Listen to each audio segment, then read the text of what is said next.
A very warm welcome to all the attendees. We'll just wait for 2 more minutes and then we'll start with our webinar. We're waiting for a few more participants to join.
Thank you everyone for joining today's webinar on budget 2022.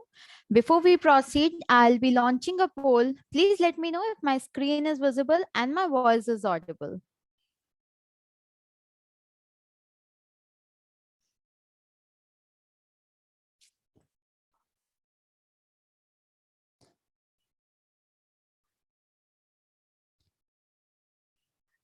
Yes.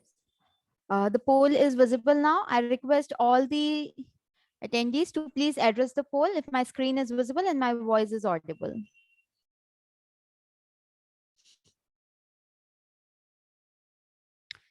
As I can see, some of you are unable to see my screen or hear my voice. I request you to please rejoin using the same link. There might be some network disturbances due to which you are unable to see the screen or hear the voice. Please rejoin using the same link.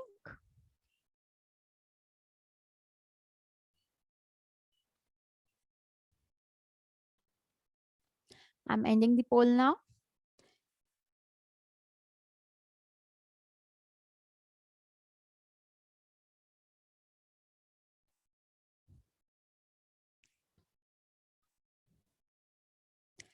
So, hello and a warm welcome to all of you. Thank you for taking the time to join us today as we talk about the impact of budget 2022-23 for e-commerce sellers. To understand how the budget will influence their day-to-day operation, first of all, I appreciate your interest in joining our webinar in collaboration. Immense pleasure in welcoming all in the first ever webinar on impact of the Union Budget 2022-23 for e-commerce sellers to understand how the budget will influence their day-to-day operations. I'm your host for the day, Sakshi Chajar from Flipkart. We at Flipkart believe in helping our sellers to sell and grow with us. Flipkart is committed towards its sellers. Flipkart is today one of the leading e-commerce player in the country with over 100 different categories, more than 4 lakh registered sellers, 40 crore plus customers, and over 27,000 deliverable PIN codes, having a sale of 3 lakh. Webinar is hosted by Flipkart in collaboration with Incop. Incop Advisory Service Private Limited is the trusted partner of Flipkart for virtual place of business registration in India. They have provided 300 plus registrations across Karnataka, West Bengal, Maharashtra, and Haryana within 30 days. They provide full service corporate solution in company incorporation, tax compliance and advisory, corporate compliance, accounting, and bookkeeping and advisory services. They are future launching BPOB business service across 8 more states, nearly Delhi, Tamil Nadu, Bihar, Rajasthan, Punjab, Chandigarh, Gujarat, and Telangana. And yes, also to make sure we are helping you as best as we can we have a Q&A box to source your questions. Feel free to drop your questions on the topic or share your struggle and experiences. We'll answer your question by the end of the session. The moderator will collect the most upvoted questions so we can answer them for you at the end of the presentation. Also, don't worry about making notes immediately since we will be sending the recording of the session. So without further ado, let me introduce you to the moderator of the day, Mr. Yash Gandhi. He's manager and debt advisor in COP India. Yash is a qualified chartered accountant and holds an MBA degree. He manages the debt advisory division of INCOP India. He has over 7 years of experience in syndicating loans across sectors such as pharmaceutical, real estate, hospitality, logistics, textile, infrastructure, etc. Cumulatively, he has raised more than rupees 750 crore for his client. He is also a member of digital team at INCOR. So over to you, Mr. Yash. Thank you, Sakshi, for that warm introduction. We at INCOP are glad to partner with Flipkart for the occasion of hosting this webinar and sharing our expertise with such a large institution which has its presence all over India. For the benefit of the audience joining in, I would like to start by briefly explaining what is a virtual place of business. A virtual place of business is a virtual address where e-commerce sellers such as yourselves can get registered whenever you want to start a business in a new state where you do not have an existing GST registration. So it is an interesting concept and a good and an important element for any businessman who wants to expand their business across the country.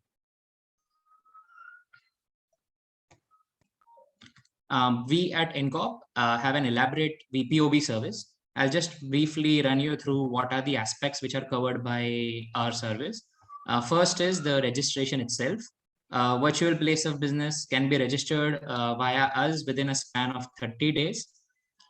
Second is the trade licenses, all the necessary licenses, statutory registrations, anything and everything that your business might need for those operations to get kickstarted. We will help you with that at the best possible price. We also will help you in registering an additional place of business, which are typically warehouses of e-commerce platforms such as Flipkart.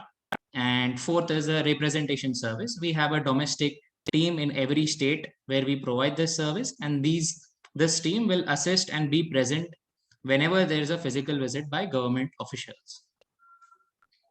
Moving on to the topic for the day. So although it's been a month since the budget was announced, I'm sure that there will be some or other elements where we can add value to your understanding of the budget. So I'll start with a brief overview.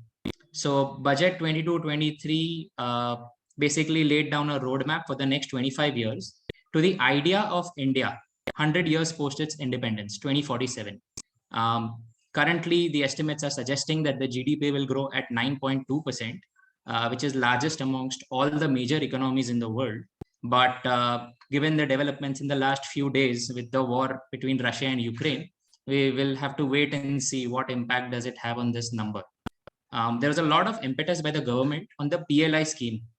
The PLI scheme is expected to create more than 60 lakh new jobs and have an additional production of 30 lakh crores. So it's a huge boost for the economy if it's implemented correctly. We also saw that there was a focus towards enhancing the ease of doing business, typically through the use of IT. So a lot of reforms were announced on this element. What we have done is based on the earlier questions that we received and considering the sectors to whom we are presenting to, we have highlighted the key points in these 5 different segments: the infrastructure and logistics sector, MSMEs, startups, digital currency, as well as tax incentives. So I'll start with the logistics and infrastructure sector. In the logistics and infrastructure sector, we saw the PM Gati Shakti getting its first allocation of 20,000 crores And we also saw setting up of 4 multimodal logistics parks. So the focus with these two initiatives is to improve the problems of connectivity, freight and transport costs, and inefficient supply chains. This will help the sellers to achieve efficiency and lower your logistic and inventory costs. We expect these two initiatives to continue expanding year on year because this is a never ending cycle. And with a higher scale, we can expect more and more benefits. Next we saw was the addition of 400 new Vande Bharat trains over the next 3 years with a clear ambition to export them. And we also saw the launching of the Parvatmala scheme to boost connectivity. There's a business opportunity for sellers providing transportation materials and components to the government and the private parties it partners with. This will also have a direct impact on tourism agencies. And a unique element of the Parvatmala scheme is that it has the potential to bring in new labor into the market, which was previously inaccessible. Amongst the change in legislations, we saw the replacement of SEZ, Special Economic Zone, with DESH, which is Development of Enterprise and Service Hubs. So this was done with the objective of increasing the involvement of states in the process, to streamline compliance, to rationalize customs processes through the use of IT. So for all the sellers in the audience who are exporters, this announcement can have a major impact on your business, depending on the legislation being drafted. So we will wait and see how it shapes up and how it impacts your businesses. Other two initiatives taken were the BharatNet project and the 5G ecosystem being added to the PLI scheme. These are measures to improve rural connectivity and to broaden the IT infrastructure. So it's a welcome announcement for IT companies and the suppliers who supply to IT companies. For sellers having a deep supply chain, this has the capability to bring a new set of customers to your business. This move can also have a major impact for e-commerce sellers, such as Flipkart sellers, whose service range can increase majorly. It will also naturally have an impact on the telecom industry, as we will see more and more users being added to the system. Next we have are the MSMEs. So while we are all aware of the benefits which are being announced by the government in the past couple of years for boosting the MSME sector, we see a few initiatives which are with the objective of easing the compliance for MSMEs and also helping in capital allocation. So first we see the linkage of Udyan, eShram, NCS and ASEEM portals. So these were all different portals having different objectives, specifically for the aid of MSMEs. So in order to reduce the burden of compliances, and the government has sought to integrate all these portals into one. Then we had the extension of Eclgs scheme, which was extended till March 2023, and further 50,000 crores have been added. We also saw the expansion of the CGT MSE scheme, where 2 lakh crores was being added. And we saw the introduction of a new scheme, RAMP, Raising and Accelerating MSME Performance. These three initiatives are taken to provide fresh capital and liquidity support to businesses. If you currently have banking limits, you can enhance them through the ECLGS, which a lot of sellers have already done. There's an added opportunity this year. If you are an MSME and if you do not have collateral securities to offer to lenders, you can opt for up to 2 crores of limits under the CGT MSE program, which provides collateral-free loans, typically from PSUs. Coming to RAMP, we wait for specifics because it's a evolving situation, and RAMP is a World Bank initiative with the mission of adding formal sources of funding for MSME businesses. But there's a lot of clarity which is at this stage. But we welcome the move. The government has further added 2.37 lakh crores in terms of direct payment of minimum support price. So it is naturally a welcome move for agriculture and its allied sectors. They will have a direct impact on consumption power of farmers and rural markets. The rural markets contribute nearly 40% of the total FMCG market in India. So e-commerce sellers in these markets can see an uptick in the coming weeks and months. Moving to startups, we saw the announcement regarding creation of agri-tech specific funds through NABARD and the promotion of DRAS, drone as a service.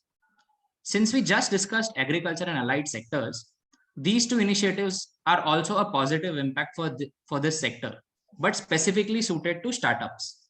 The focus is to promote the use of IT to modernize agriculture. We can see a lot of agri-tech startups getting equity funding for their growth. The budget has given a resounding boost to the drone industry, with their usage being promoted in agriculture, security and surveillance, transport and logistics, as well as in infrastructure. This is perhaps the single largest push by the government in this budget, and all sellers in this field can expect significant growth in business in the coming years because drones have the capacity to revolutionize how we provide services. We also saw a participation quota for startups in the defense segment. Government has allocated 25% of the defense budget to be procured from private parties and startups. So the specific mention of startups is a welcome move, and there is a growing need to reduce reliance on imports for defense equipment. So we wait and see how this shapes up over the next few years, but we can expect a growing business for defense startups. We also saw the extension of eligibility for startup status, which was initially applicable only for companies registered till March 22. This has now been modified to March 23. We also saw establishment of CPACE, Center for Processing Accelerated Corporate Exits, which will fasten the voluntary winding up of businesses. One of the major talking points in this budget was digital currency. The government has announced that RBI will create a central bank digital currency in the coming months. And further, they have also defined and laid out the taxation model for digital currencies. They have termed it as VDAs, virtual digital assets. So I will not go into specifics of these announcements given our audience and the sector which they belong to. But in the coming years, all sellers will have to broaden their framework for accepting payments from their customers. With the advent of COVID and lockdowns, everyone has now progressed to UPI payments, even local shops. Digital currency will be the next step in the evolution of commercial transactions, and we will see how this evolves in the next few years. But we will have to evolve with time to accept this as a form of payments as well. With that, I conclude my brief sectoral analysis, and I would now like to invite Mr. Margot Shukla. Margot is a senior manager of direct tax at INCOP. He is a qualified CA. He holds a law degree from Mumbai University and also has a diploma in international taxation. He has more than 10 years of experience in the field of direct tax, including experience in handling litigation, corporate tax compliances, advisory services, international taxation, and transfer pricing matters. He has handled complex search and seizure matters under income tax, apart from representation before tax authorities. He regularly contributes articles for Taxman, Tax Guru, and INCOP newsletters. So with that, I will invite Margot to take this forward. Just before we start with Margot's presentation, I would just like to highlight that regarding the VPOB service being offered by INCOP, it is a practice that we usually have a special offer for webinar attendees. So at the end of the webinar, we'll be announcing the special offer. Over to you, Margot. Before that, we'll just like to launch a poll. Dear attendees, please let us know that from you, how many of you are the manufacturers and how many of you are the retailers. We'll be just launching a poll for the same. The poll is now visible. I request all the attendees to please address the poll.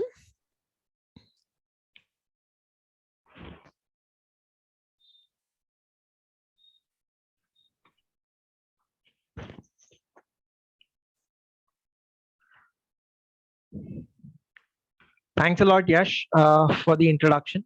I would just like if you could just change the slide. Okay. Thank you, attendees, for addressing the poll.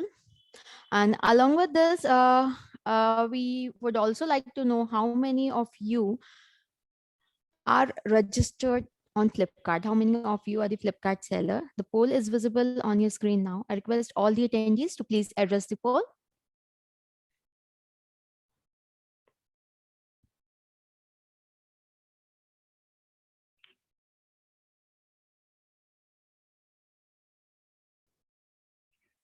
Thank you so much, attendees, for addressing the poll. I'm ending the poll now. Over to you, sir. Thank you, Sakshi. Thank you, Yash, for the introduction. A warm welcome to all the participants who have joined us for this webinar on the budget session, how it affects the sellers on the Flipkart. So Yash has already taken you through the sectoral analysis, the major highlights, impact on MSMEs. Now I will run you through the direct tax highlights, which the budget which was introduced on 1st of February, and how it affects the sellers directly or indirectly in any manner. So we have tried to cover here. I will run you through the direct tax impact. My colleague Prasanna will run you through the indirect tax impact. We have received various questions as well. So I have tried to cover those points in my subsequent slide, wherein I'll try to explain what are the amendments which were made in the past budget, which has still an impact, and the compliance thereof should be looked into. So welcome all once again. Here we start with the direct tax impact.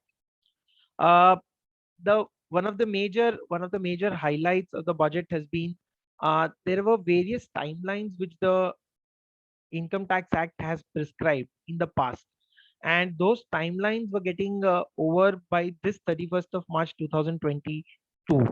Now what government has done is they have realized that on account of COVID we have lost at least 2 years, and there was a need, there was a representations which were made by the industry that these timelines need to be extended. Otherwise there are very few beneficiaries who would be able to comply with those timelines.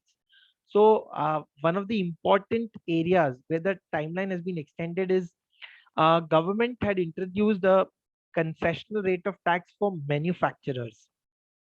uh, any entity which has been formed after 1st of October 2019, uh, and who is only engaged in the manufacturing sector were given a concessional rate of tax of 15%, 15%.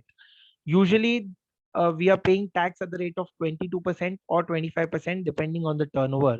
But in order to encourage the manufacturing industry, government had introduced a new section, and any entity which is incorporated after 1st of October 2019 and which commences its operations by 31st of March 2023 would be eligible to claim a concessional rate of tax at 15%. Now government found that it was a difficult period. The 2 years have gone by, and various plans the companies have suffered a setback because the new companies could not be settled. So government pitched in here and have extended the timelines by 1 more year. So even if you set up your company by 31st March 2024, you will still be eligible to claim a concessional rate of 15% of tax in case if you are a manufacturing entity, and subject to complying other conditions which are given in the section. The section is 115BAB. So that is one timeline. The another timeline which has been extended, we all know government intends to promote a startup culture. And in line with the startup culture, government had introduced a special section wherein they had stated that if you are an eligible startup, which is recognized by DPIIT, Department of Promotion for Interest in Trade, if you're recognized by that entity, then in such case, you will be given an option that out of 10 years, you don't have to pay income tax for 3 years of your choice. Now, these startups were also the recognition for the startups. The period was to end on 31st of March 2022. On the same logic, the benefit has been extended now up to 31st March 2023. So if you satisfy the conditions of an eligible startup, you can make the application to DPIIT, and once you are recognized by DPIIT, you will be eligible for claiming the benefit of deduction which is there for startups under ATIAC. You can get recognized even if you are being formed after 31st March 2022, and you are able to take the approval from DPII. So that was one more extension of timelines. This is majorly done on account of COVID, because government has recognized that this period businesses were severely affected, and hence the timelines have been extended. So with respect to these were the amendments with respect to timelines. Now coming to the impact or change that will happen from 1st of April 2022 with respect to rates of tax. Now I would first like to inform you that there has been no change in the slab rates. There has been no change. There's been neither increase nor decrease in the slab rates. The slab rates continue to remain same. It will be continue to be 2.5 lakhs, 5 lakhs, 10 lakhs, the same slab rates which were there in the earlier years as well.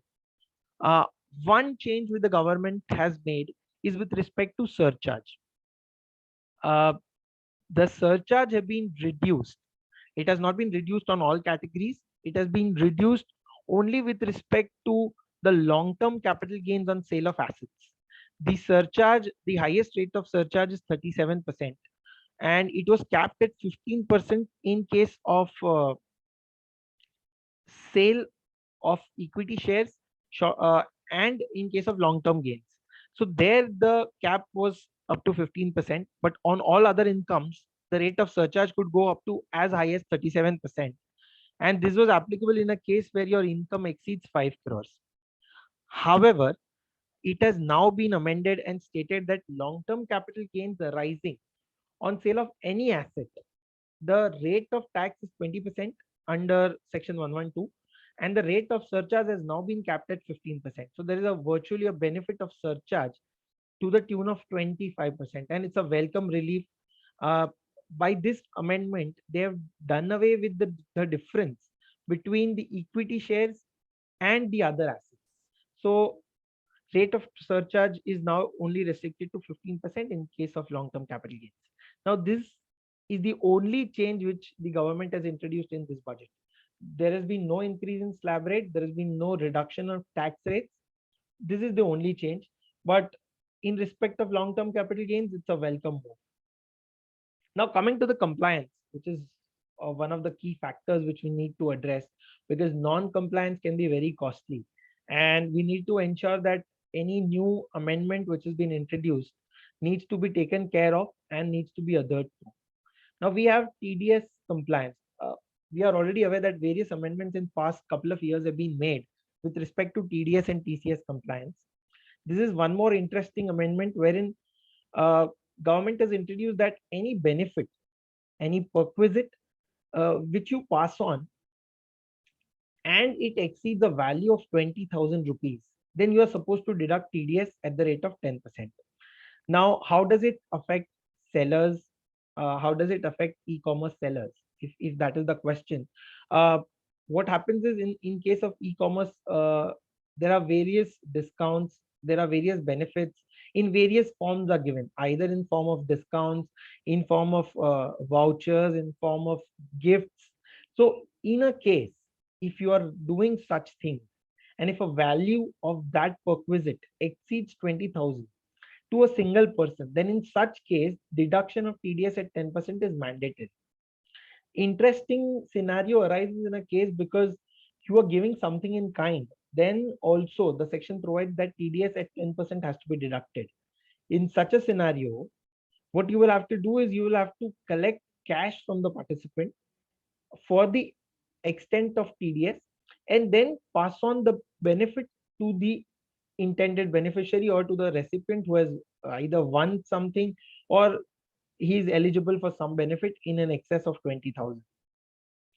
So why this is done? Government has stated that these benefits which are given by the sellers, by the e-commerce sellers, the benefit has not been offered to tax by the recipients. So in order to ensure that the transaction is routed through the system, onus has been cast on the sellers to ensure that they deduct TDS at the time when the benefit is passed on. तो इससे ये हो जाएगा कि ये system से पूरा transaction आ जाएगा एंड गवर्नमेंट को भी पता चलेगा कि इनको ये बेनिफिट मिला है, XYZ पर्सन को आपने 20,000 से ज्यादा का बेनिफिट दिया है एंड इस बेनिफिट का पता गवर्नमेंट को चल जाएगा बिकॉज आपने उनका टीडीएस काट के भरना है। सो ये एक बहुत ही इंपॉर्टेंट अमेंडमेंट है। 1 अप्रैल के बाद दिस विल एप्लीकेबल फ्रॉम जुलाई। तो ये ध्यान में रखना है कि अगर कोई बेनिफिट हम टू अ सिंगल पर्सन अगर हम ये दे रहे हैं इन एक्सेस ऑफ 20,000 तो टीडीएस का compliance has to be done. Latest amendment from the budget. Next slide. या ये जो स्लाइड है it is not coming out directly from this budget. ये जनरल कंप्लायंसेस है जो हमें एवरी ईयर करने हैं। कुछ कंप्लायंसेस जो है वो पिछले 1-2 साल में ही आए हुए हैं, तो वी नीड टू एंश्योर कि हम इसको कंप्लाई कर रहे हैं। बिकॉज जैसे मैंने पहले भी बताया कि non compliance can be very costly. अगर आप किसी चीज को नहीं कंप्लाई कर रहे हो जो लॉ में आपको करना है, then it can be a costly affair because काफी सारे पेनल्टीज लग जाते हैं, काफी सारे इंटरेस्ट लगते हैं। जेल का भी प्रोविजन है। अगर वो बोलते हैं कि अगर आपने टीडीएस काटना था किसी का और नहीं भरा है और उसका क्वांटम ज्यादा है तो वो आपको मेट्रोपॉलिटन मजिस्ट्रेट कोर्ट में भी लेके जा सकते हैं बिकॉज आपने टीडीएस का कंप्लायंस नहीं किया है। तो compliance of TDS is a very important aspect. तो these are the two sets, ये 2 सेट्स है। एक कंप्लायंस जहाँ पे कोई आपका टीडीएस काटता है तो वो हमें उसमें हमें क्या चीजें ध्यान में रखना है, और दूसरा सेट ये है कि जहाँ पे हम किसी का टीडीएस डिडक्ट करते हैं तो हमें क्या इंश्योर करना है। तो जो फर्स्ट सेट है deduction of TDS on expense, जो हमारा खर्चा है जिसपे हमें टीडीएस डिडक्ट करना है, उसमें हमें क्या देखना है कि गवर्नमेंट ने कई सारे सेक्शंस लगाए हुए हैं जिसमें you have to deduct TDS. अब उसमें हमें क्या देखना है कि आप कोई कोई एक्सपेंस करते हो तो वो उसमें सर्टेन लिमिट्स दिए गए हैं। तो वो लिमिट्स के अगर एक्सीडिंग एक्सपेंस होता है, जैसे हमने पिछला सेक्शन देखा तो 20,000 का लिमिट लगाया गया है। इफ द लिमिट, आप जो एक्सपेंस करते हो to particular person, if the limit is, if the expense is less than the limit, तो उस सिनारियो में उसको कंप्लाई नहीं करना है। बट वो अगर 20,000 से एक्सीड करता है तो आपको कंप्लाई करना है उस सेक्शन का। ई कॉमर्स के लिए एक मेजर चैलेंज आता है क्योंकि वो सर्टेन एक्सपेंसेस इनकर करते हैं बट उनको वो एक्सपेंस डिडक्ट करके पैसा मिलता है। Like there are various parties जहाँ पे कलेक्शन एजेंट्स होते हैं ऑनलाइन, वो अपना एक्सपेंस डिडक्ट करके बैलेंस पैसा जो होता है वो ई कॉमर्स सेलर को देता है। तो उस केस में क्या होता है कि आपको पैसा नेट मिलता है और आपका एक्सपेंस तो है ही वो कमीशन का, जैसे सीसी एवेन्यू पेमेंट्स होता है, या फॉर इंस्टेंस कभी कभी फ्लिपकार्ट पैसे कलेक्ट करता है आपके बिहाफ पे एंड देन आपको वो पैसा देता है। तो जो कमीशन है वो ऑलरेडी उन्होंने डिडक्ट करके आपको नेट पेमेंट दिया हुआ है। तो इन दिस केस अगर वो कमीशन पर्टिकुलर अमाउंट से एक्सीड करता है तो आपको उसका टीडीएस डिडक्ट करना है। तो इस केस में होता क्या है कि सिंस आप पेमेंट नहीं करते हो तो आपको लगता है वो डीडीएस आप कैसे काटेंगे, but even in such A scenario आपको टीडीएस डिडक्ट करना है। अगर कोई आपको अपना फीस काट के दे देता है दैट डजंट मीन कि आपको टीडीएस कंप्लायंस नहीं करना है। सो जैसे यहाँ पे लिखा हुआ है, compliance becomes difficult when the beneficiary deducts its fees from the collection and makes balance payment. तो ई कॉमर्स में हमेशा इसी तरह से होता है। कोई अगर आपका कलेक्शन एजेंट है online, CC Avenue payments majorly, या any third party who collects on your behalf and gives you the payment, तो वो हमेशा अपना फीस जो है उसको कम करके ही आपको देने वाला है। तो ये इंश्योर करना है even on those types of payments TDS deduction हो। बिकॉज क्या होता है अल्टीमेटली वो आपके एक्सपेंस आपके पीएनएल में तो आता ही है, तो टीडीएस कंप्लायंस उस पर जरूरी है। बिकॉज ये हमेशा मिस हो जाता है, वी हैव कॉमनली ऑब्जर्व। और ये जब ईयर एंड आता है तब जाके व्हेनेवर हुएवर जो पर्सन आपका रिटर्न फाइल करता है वो आपको बताता है कि इस पे टीडीएस काटना था, but by that time it is very late. But ये हमें इंश्योर करना है कि अगर उस पे लिमिट के ऊपर वो पेमेंट गए हैं तो उस पे टीडीएस काट, इन ऑर्डर टू इंश्योर कि डिसअलाउंस ना हो, इंटरेस्ट ना लगे, पेनल्टी ना लगे। what I have generally observed is कि nobody wants to not comply with the law, but ये होता है कि आप लॉ के बारे में अवेयर ही नहीं, आपको पता ही नहीं कि अच्छा इस पे भी टीडीएस काटना है या इस पे भी टीसीएस कलेक्ट करना है। तो ये इंश्योर करना है कि we should be particular in the expenses that we make, we need to ensure कि उसका लिमिट अगर एक्सीड हुआ है तो टीडीएस कट किया जाए। नेक्स्ट पार्ट इज जो हमारा इनकम है, जैसे कि we are selling on a particular platform, it can be there are various platforms available. हम किसी पे भी प्लेटफॉर्म पे सेल करते हैं, कस्टमर जाके उस प्लेटफॉर्म को पेमेंट करते हैं, वो पेमेंट प्लेटफॉर्म इन टर्न हमें पे करता है। सेक्शन 194 एक सेक्शन था जो पिछले से पिछले साल इंट्रोड्यूस हुआ था, और जहाँ पे ये था कि जब भी ई कॉमर्स ऑपरेटर, जो भी एक प्लेटफॉर्म है, वो जब पेमेंट सेलर को करता है तो उसको डिडक्ट करना है टीडीएस 1%। तो 1% पे टीडीएस डिडक्ट करना है on the payment which they will be making to the e-commerce seller. तो इस केस में क्या हो रहा है कि आपको जो है जो पैसा मिलना है वो 1% टीडीएस डिडक्ट होके मिलेगा। Now what is relevant is this 1% जो टैक्स डिडक्ट हुआ है उसका आप क्रेडिट ले सकते हो at the time when you ultimately at the end of the year आप रिटर्न फाइल करते हो। So when you file the return, जो टीडीएस डिडक्ट हुआ है आपका, that TDS deduction will be allowed as a credit to. तो आपको what you need to ensure is आपका करेक्ट पैन डिटेल्स जो हमारा पैन नंबर होता है वो आपके e-commerce seller, e-commerce participant जो है, मतलब जो प्लेटफॉर्म पे आप सेल करते हो, उनको आप अपना करेक्ट पैन नंबर दो। जो एज अ सेलर रजिस्टर हुआ है जो एंटिटी, उसका सही पैन नंबर दो, ताकि वो आपका जब टीडीएस काटे, और आपका वो टीडीएस भरना है उनको, जैसे हम किसी का टीडीएस काट के भर रहे हैं, यहाँ पे ई कॉमर्स प्लेटफॉर्म को टीडीएस काटने का रिस्पॉन्सिबिलिटी दिया था। तो वो e commerce participant, e commerce operator जब टीडीएस आपका काटे तो आपके वो फॉर्म 26 में जाके दिखे, जिसका eight the end of the year जब आपका रिटर्न फाइल होता है तो 1% जो आपको कम पैसा मिला था। इसको अगर मैं छोटे से एग्जांपल में समझाऊं तो अगर आपको 1 लाख रुपए किसी से लेने थे तो उसको 1% टीडीएस काट के देना है, तो वो आपको 99,000 ही देता है। आपको कई बार लगता है कि यार इन्होंने कम पैसा क्यों दे दिया, बट वो आपके बिहाफ पे गवर्नमेंट को जाके 1,000 रुपीज भरता है। अब आप अपने 26 में अगर जाके देखें तो 1,000 वो आपको दिखेगा कि 1,000 has been paid by, in this case समझो फ्लिपकार्ट से आपको पैसा मिलना है, तो उन्होंने 1% काट के आपके पैन नंबर पे जमा कर दिया। तो you need to go and check 26 कि ये 1% आपको मिला है कि। तो the most important thing is PAN number. अगर आपने सही पैन नंबर नहीं दिया है, समटाइम्स इट हैपेंस कि आप बिजनेस एक एंटिटी से कर रहे हो, पैन किसी और एंटिटी का दिया होगा, तो in that case what happens is TDS गलत जगह पे चला जाएगा। तो यू इंश्योर कि जिससे सेल कर रहे हो उसी का पैन हो, ताकि आप उस बिजनेस के लिए वो टीडीएस क्रेडिट क्लेम कर सके।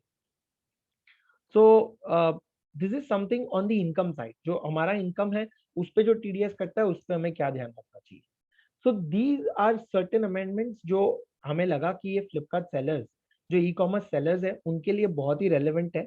उनको एक तो ये रिसेंटली इंट्रोड्यूस्ड अमेंडमेंट्स थे जो आइदर पिछले बजट में आए हैं या उसके पिछले बजट में आए हैं, बट कंप्लायंस हमने देखा है कि उसका कंप्लायंस नहीं हो रहा है, either because people are not aware, और लोगों को लगता है कि सिंस हम तो पे कर नहीं रहे तो हमें टीडीएस नहीं काटना है।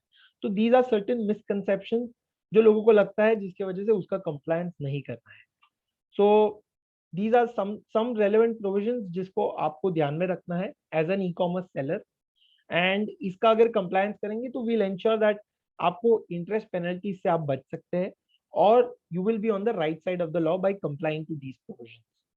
So I think that's all from my side. Certain questions भी आए हैं, we will address it at the end after the indirect tax part is also covered. That's all from my side. Yes, you can take over.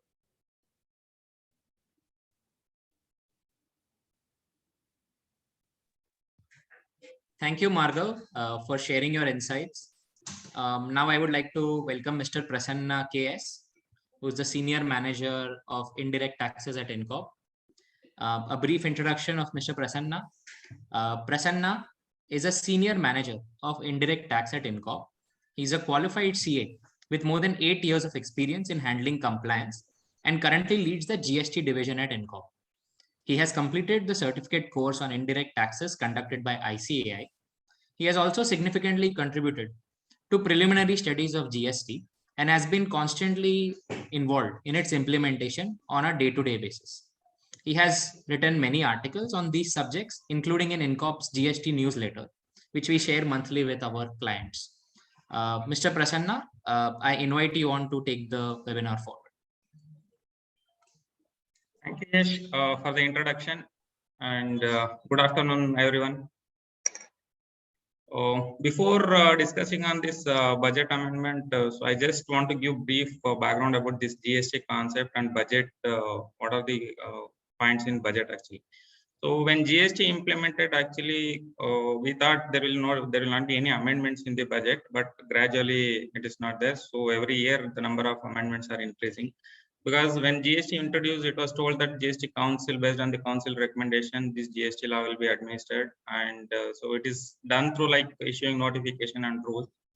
But when first budget presented in 1819, there was zero amendments in the budget. But in the last year, if you see, there are more than 24 amendments are proposed in the budget actually. And since it is administered through notification and rules, so we need not wait for the budget to see any amendments. And whole year there will be changes, and whole year there will be amendment with respect to GST law. That is one part of the GST. And other part of the indirect tax is actually customs. Customs is major amendments are done through budget only. And since it is monitored through notifications and rules, I just try to cover budget amendment as well as recent changes, which are important in the interest of all, and going forward what compliance to be done. So I'm just trying to cover important and relevant for all. So the first amendment actually with respect to the input tax credit is, which is very important. And before explaining this input tax credit amendment, I want to explain a little bit history of this input tax credit concept when GST law introduced. So it was told that there will be seamless credit available to all businessmen or taxpayers, and you can take credit. And based there was something called matching concept. Your supplier will upload your tax invoice in your GST portal, and you have to add, if the invoice is not uploaded, you can add your invoice, or you can modify, or you can delete if invoice is not pertinent to you. So that was the concept, and that never implemented. And now in this budget, government wants to remove that matching concept and introduce new concept actually. The new concept is like one-way communication from supplier to customer or buyer. And this one-way concept, how it works actually, so it is just like your supplier has to upload, and you cannot do anything with in the GST portal or in the GST return. If your supplier has uploaded your tax invoice, and if it is appearing in your GSTR 2B, then only you are supposed to take the credit. Now, actually, in addition to the existing condition to claim the input tax credit, this is a new condition which is introduced in this budget. So, how this new amendment will work actually, or this new concept, how it is going to work actually. So now under section 16, they are telling actually your input tax credit should be allowed under section 13 also. 13 is with something the inward details of the inward supplies.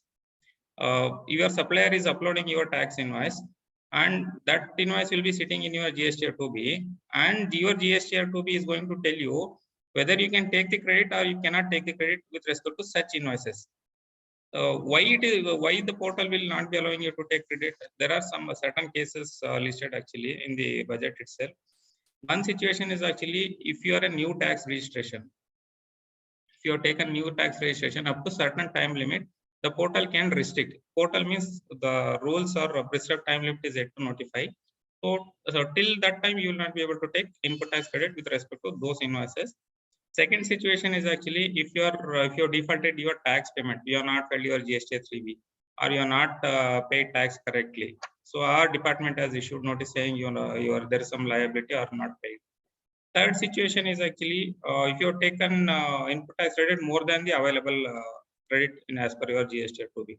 Your credit available as per GST 2B is only 100, but if you have taken under 150 rupees, in that case also this portal can restrict your input tax credit. The fourth situation is actually your GST liability as per your GSTR 1 and as per your GSTR 3B.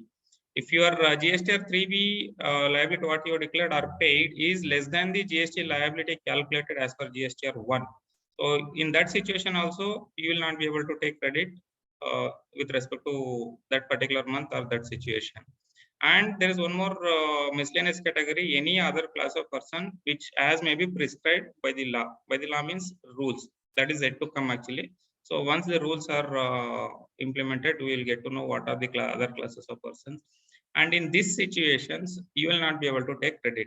And now, so your credit eligibility is restricted to the extent of portal allowed, and you cannot make any changes in those transactions, even if your transaction is genuine. You have taken, you have purchased the goods, you have tax invoice, and you have paid the amount to your supplier. You have done all the things, still you will not be able to take credit until unless portal is allowing. That is the important and big changes in this budget actually. And we don't know whether this is going to be ease of doing business, as we discussed in the earlier, so in the starting of this session.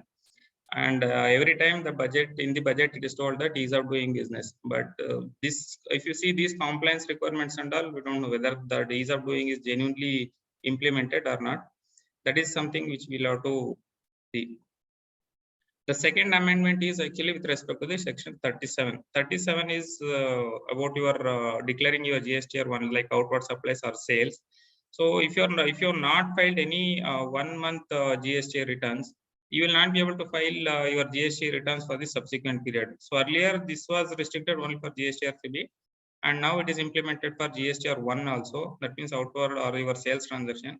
And this is going to impact your customers also. So if you don't pay your GSTR1, your customers will not be able to take credit of those invoices, and they are not taking a credit means there will be impacting on the payment schedule also. They will not be paying. That is something which we'll have to see and kept in mind for the compliance part actually. So the other important change is actually with respect to the cancel of Gst registration. So Gst registration cancel, as of now, it says actually if you don't file Gst returns for 6 months continuously, your Gst registration can be cancelled by issuing notice, and they will give 30 days time after notice. And within 30 days, if you file your Gst returns, that notice become invalid, and you will be able to continue your transaction. But now the 6 months time period is removed in the act, and it is shifted to the rules. Now under the rules, department might or they may fix the time limit, whatever time limit they feel is good for taxpayers or department. It may be 3 months, or it may be 2 months, or it may be 4 months also. So we'll have to wait and see. But as of now, the 6 months concept is removed from the act, and that the expectation is that time period will be reduced actually. So you will not get 6 months time to wait for the cancellation of your registration. In future, even if it is 1 month not filed also, they might cancel your registration. So this compliance part or filing GST returns should be on priority, and every month we have to do it without fail. That is the important requirement of this amendment. Can you move to next slide? Section 49 is with respect to your input tax credit utilization and manner. And the input tax credit utilization, there is already restriction under rules there. You can utilize only 99% of your total GST liability. If you have 100 rupees GST liability, even if you have 120 rupees GST credit also, you cannot utilize 120 rupees. You're allowed to utilize only 99 rupees. And there are certain relaxation given. And those relaxations, like if you have paid more than 1 lakh rupees income tax, or if you have claimed a refund of more than 1 lakh in previous year. So in these cases, that those relaxations is available. Otherwise, your ITC utilization is restricted only to the extent of 99% of your total tax liability. 1% should be paid in cash only. Even though if you have input tax credit, you cannot utilize that input tax credit for payment of tax. The other one change is actually with respect to transfer of your cash balance. Presently, you can transfer cash balance from one head to another head. So like example, if you have cash balance in CGST head, you can transfer that amount to SGST head or IGST head under the same GST registration number. So going forward, this transfer mechanism is extended to your other GST registration also. So if you have multiple registration, you have one registration in Karnataka, one in Maharashtra, one in Tamil Nadu. So you can transfer your cash ledger balance from one registration to another registration. Example, if you have cash balance in Karnataka and there is a liability in Tamil Nadu registration, you can transfer this amount from Karnataka to Tamil Nadu and pay that.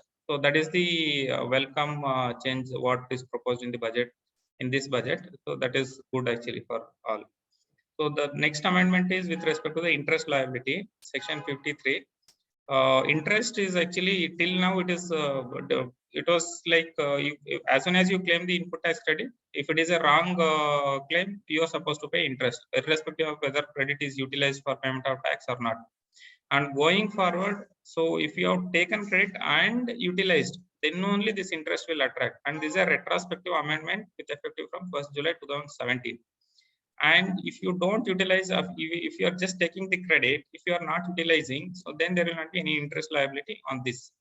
So that is one good amendment actually, what in the interest of business, because otherwise simply unnecessary. Even if you don't use credit, also you'll end up paying interest actually. So the other amendments which are in the nature of relaxation given by the government is actually, so earlier for taking input tax credit of previous financial year, or any rectification of GST returns, or any issuing debit notes or credit note, the time period was up to September. Suppose during 2021 and 22, you have made some mistakes in GSTR 1, you have missed some transaction to declare in GSTR 1 or 3P. Those transaction, to declare those transaction in your returns is actually, earlier it was till September, and now it is extended to 30th November 2022. So same thing like that actually, even for input tax credit also same relaxation will be applicable. If you have missed any credit to claim during 21-22, you can claim before 30th November 2022. So before that you have to prepare your reconciliation, your books of accounts and your GST 2B.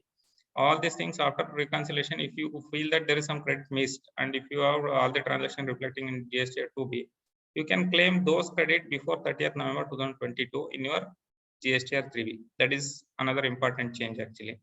So this is with respect to the budget amendments, and we have some important changes which are effective from 1st January 2022. So we'll see what are those. Can you move to next slide?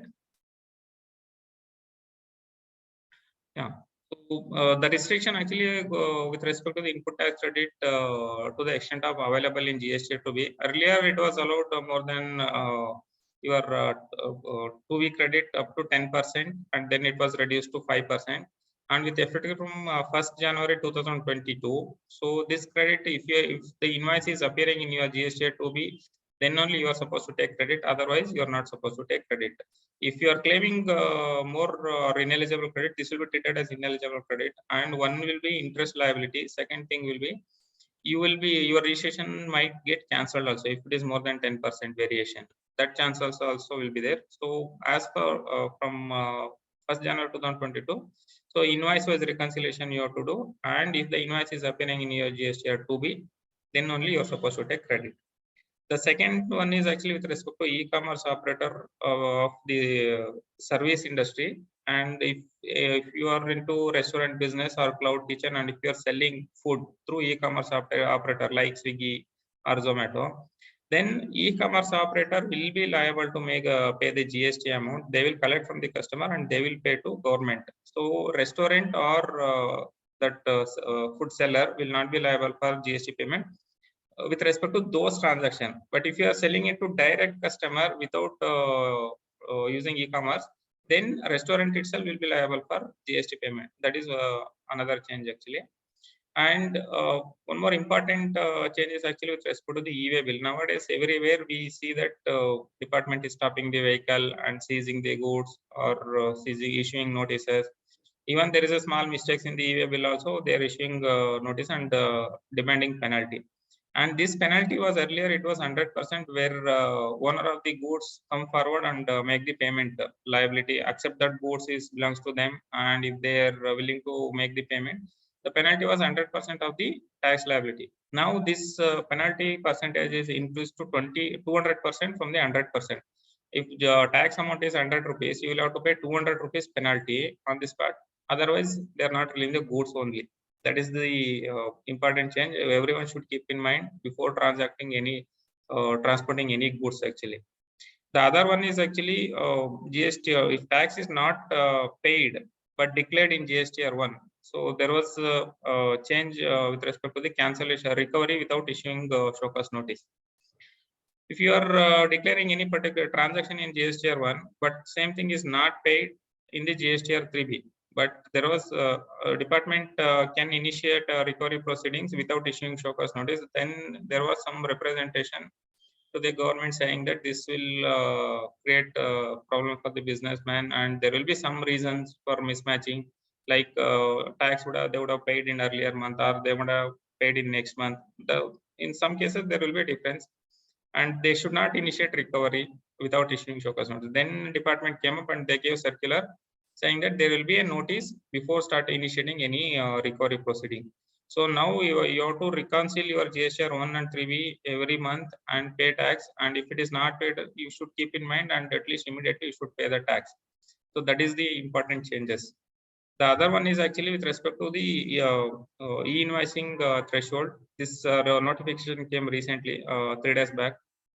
If your turnover is more than 20 crores during previous financial year, you are supposed to issue e-invoicing before sending the goods.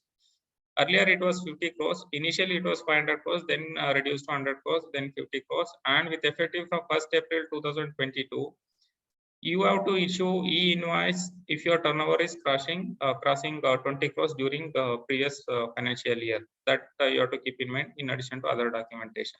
If you are not generating e-invoicing, your invoice will become invalid, and the impact will be, one is documentation will not be proper as per the GST law. Other one is actually your customer might not be will not be eligible to take credit based on those invoices, because invoicing will not be valid. So that is another important change. Can we see next slide?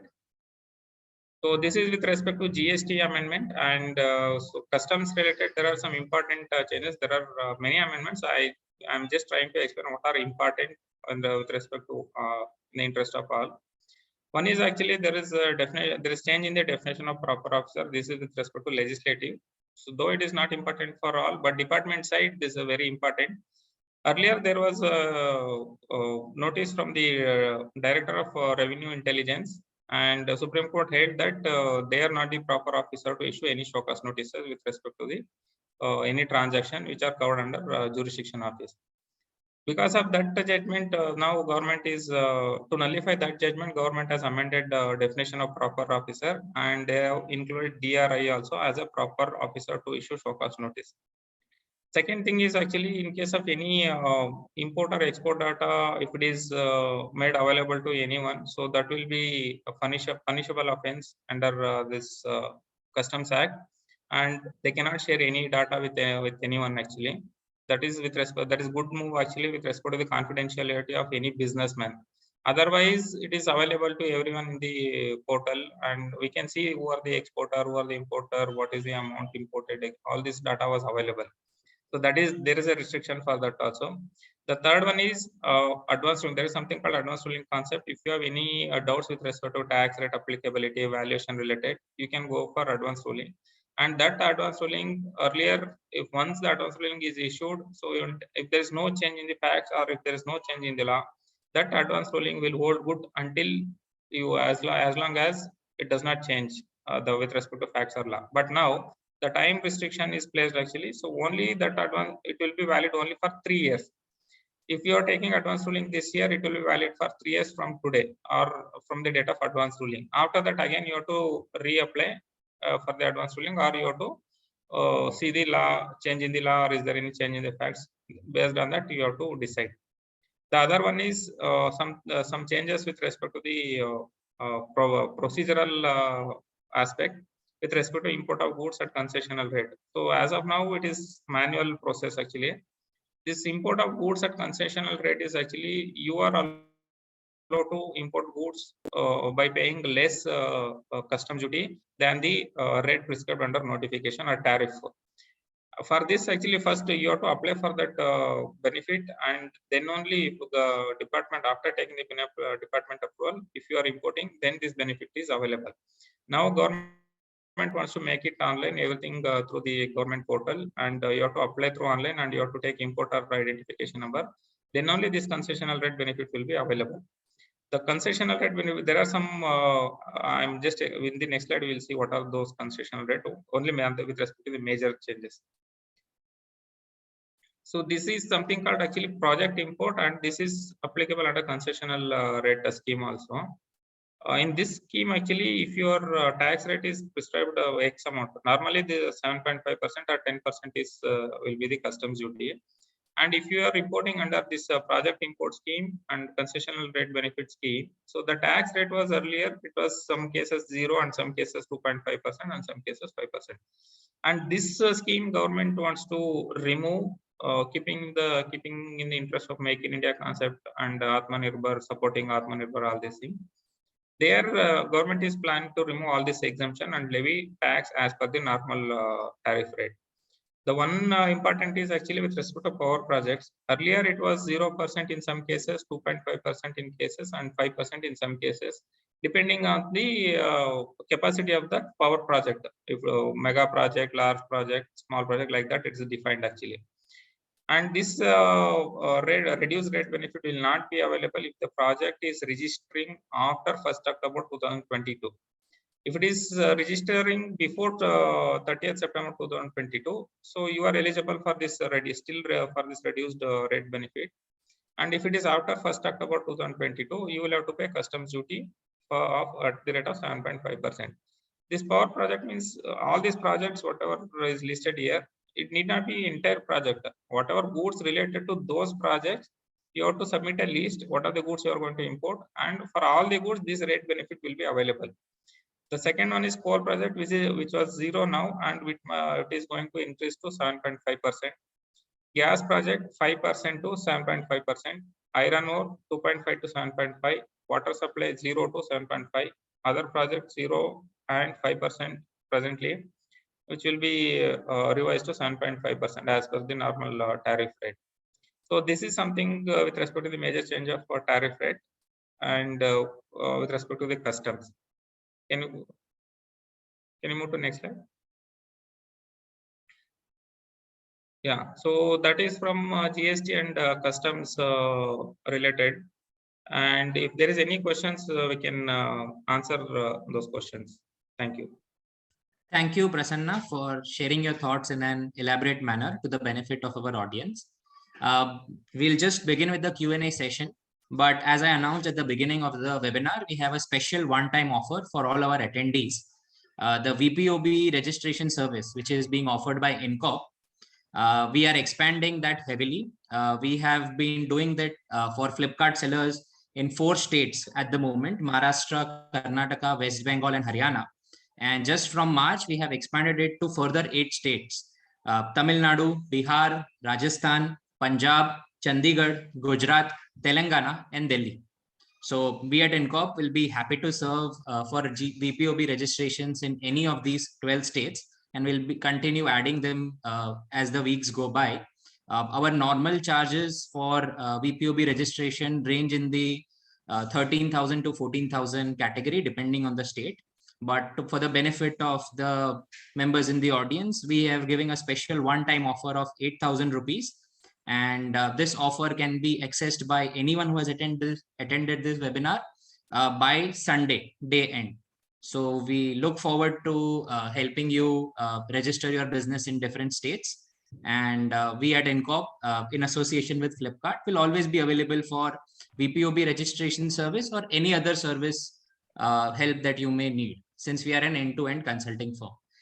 Sakshi has just put a chat which mentions the link where you can apply for VPOB registration service with INCOP.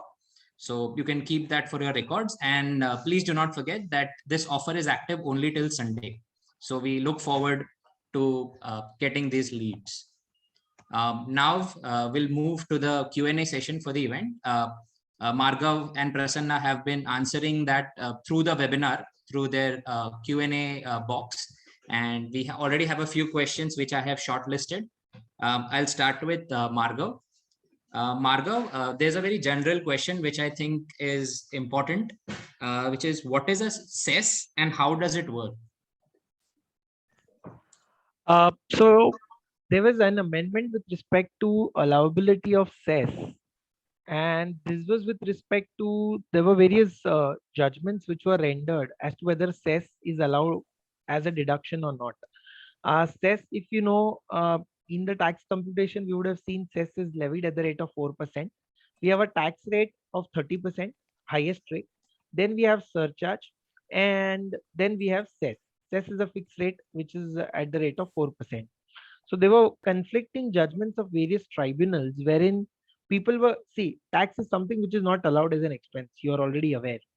So, but then there were parties, there were people who had claimed surcharge and cess, claiming that surcharge and cess is not tax. So there were conflicting views of various judgments of the various tribunals and high courts. And now to put rest everything, there has been amendment which is brought in and which states that when tax is not allowed, surcharge and cess is also not allowed. So it was a clear position, but certain set of assessees had claimed it as a deduction. And with the amendment, it has been put to rest. You cannot claim tax, surcharge, and cess. So this is with respect to cess. Thank you, Margot. Another question is, how does TDS and TCS interplay on the sale of goods? Right. So this is one more interesting question which has come up.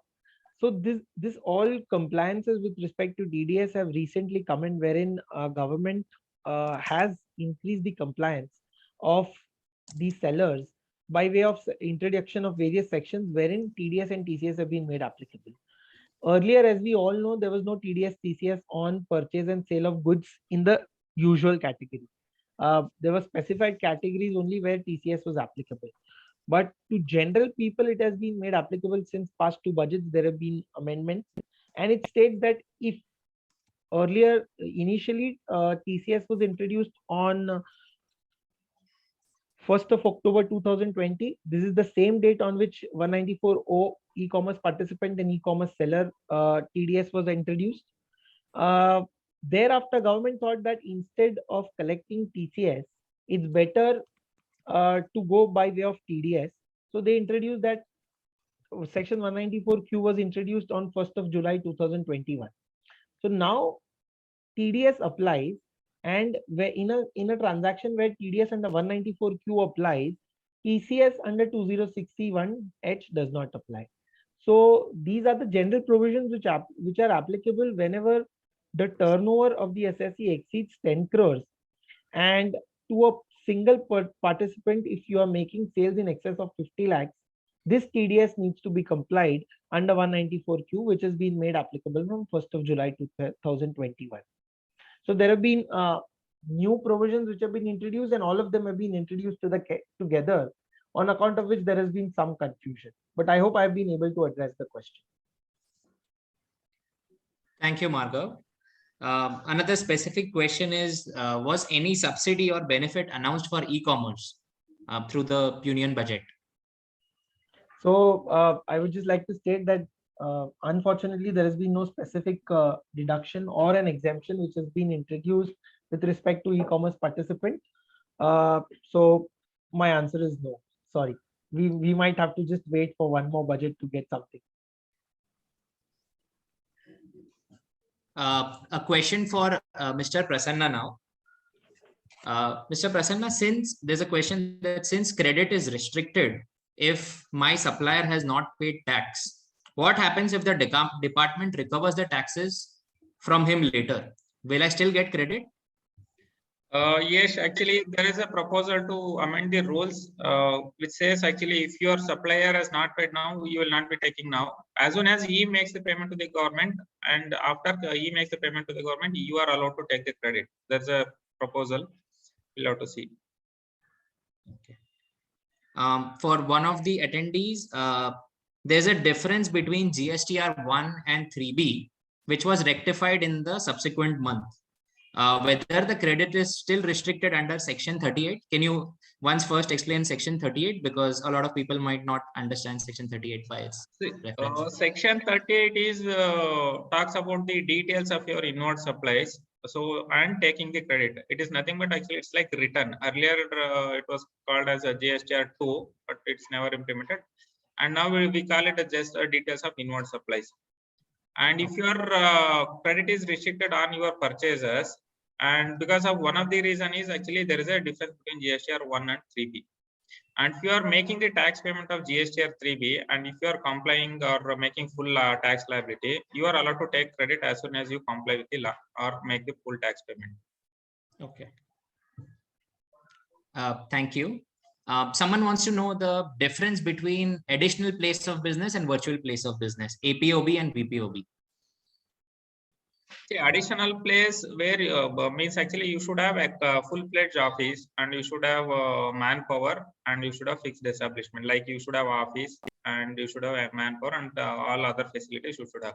So, and VPOB is also one of the additional place only where you don't have to have physical presence. Without having physical presence of your team, you can apply for registration. That is like virtual office. And that is the new concept which is developed recently, and everyone is following. Got it. A question for you, Margot. The attendee is selling on Flipkart. So in this case, does the seller need to deduct TDS, or will Flipkart deduct TDS? I was just answering one of those questions. Yeah. Yes. Could you come back? Sure. So Margav is typing that answer for the person who raised that question. Meanwhile, Prasanna, another question for you. Can the GST credit amount be transferred to the bank account? No, the only mechanism is actually if you are eligible for refund, you should go for a refund. That refund is allowed only for the exporter and inverted duty structure and excess payment of tax. Otherwise, your input tax credit will become a cost for you. You cannot transfer it to bank account. Okay. How to claim input tax credit for the period April 2021 to December 2021 through GSTR 2A or through GSTR 2B? Till December 2021, actually, you can claim as per GSTR 2A also. That's not a problem. Only from 1st January 2022, you have to follow GSTR 2B. Got it. I've got a question, Yash. Yeah. So, Margav, can you also explain the answer so that everyone else can also get a chance? Sure. So the question that has been raised is, since the sellers are selling on the Flipkart platform, who will deduct TDS? Whether Flipkart will deduct TDS or TDS will be deducted by the sellers. Now, the answer is very simple. First of all, since you are an e-commerce participant, all the sellers are called as e-commerce participant for the purpose of section 194O, and e-commerce operator in this case is Flipkart. So section 194O requires that whenever a sale is being made in an e-commerce platform, they will deduct TDS of the e-commerce sellers at the rate of 1%. So during the webinar, I just given an example that where a collection made by Flipkart is, say, for example, 1 lakh. He will, while making payment to you, he will deduct 1% and only give you balance. So 99,000 is something that he will give you. 1,000 he will deduct and deposit it to the government on your PAN. So the deduction of TDS will be done in this case under 194O by Flipkart.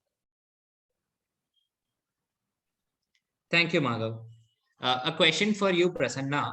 The attendee's supplier has filed GSTR 1 on 13th of Jan, which is reflecting in GSTR 2A of January, but not in GSTR 2B.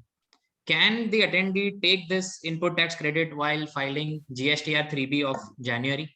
I hope those are not too technical terms, but at least the person who has raised the question will understand. No, it's not too much technical. 2B is nothing but actually your input tax statement on all your purchase invoice.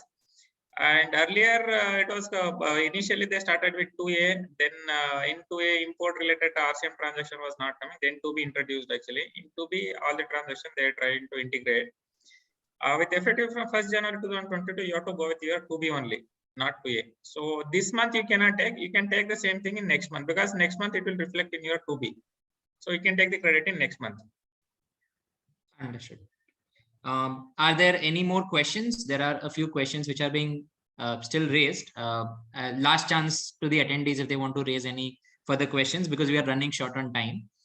In case we fail to address any of these queries, we'll definitely answer them via mail through Flipkart. So if anyone wants to ask any live questions, please type the same right now.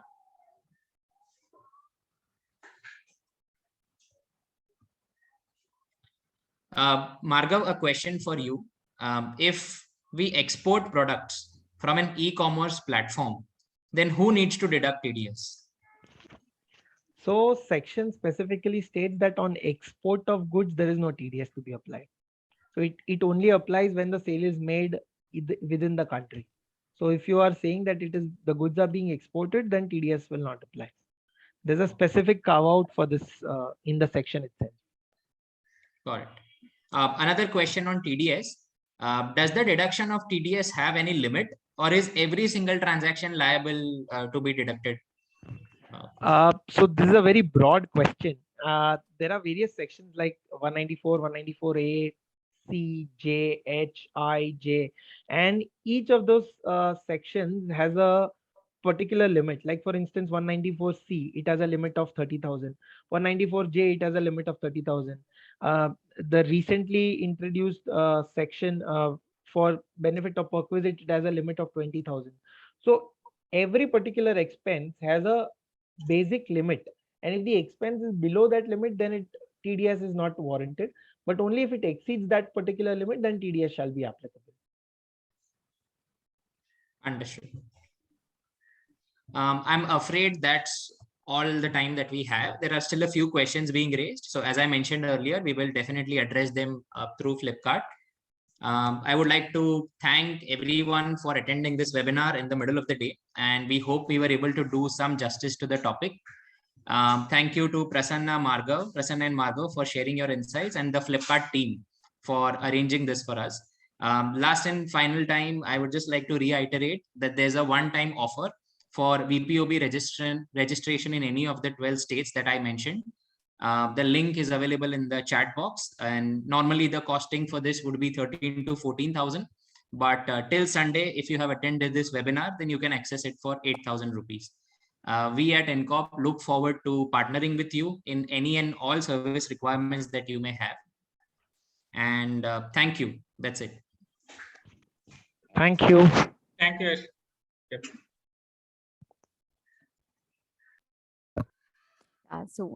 First and foremost, I would like to express my appreciation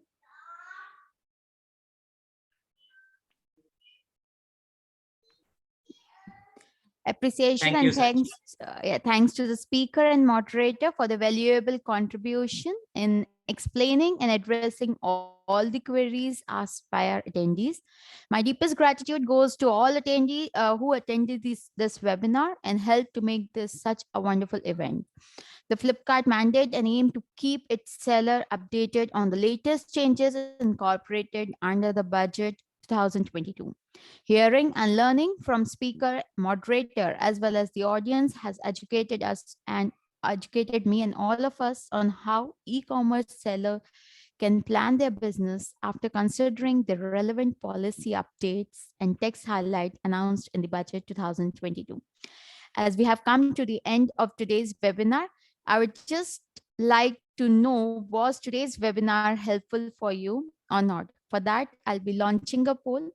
I request all the attendees to please address the poll that was today's webinar helpful to you. I request the attendees to please address this poll.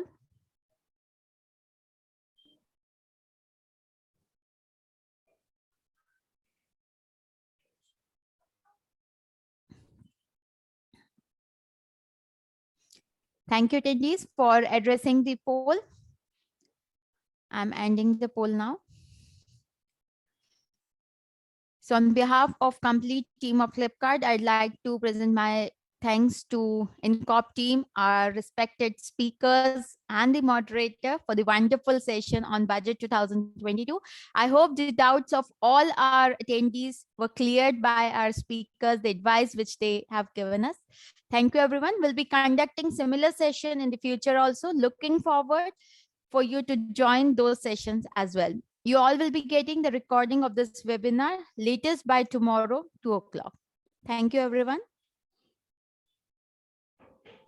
Thank you, Sakshi. Thank you. Thank you.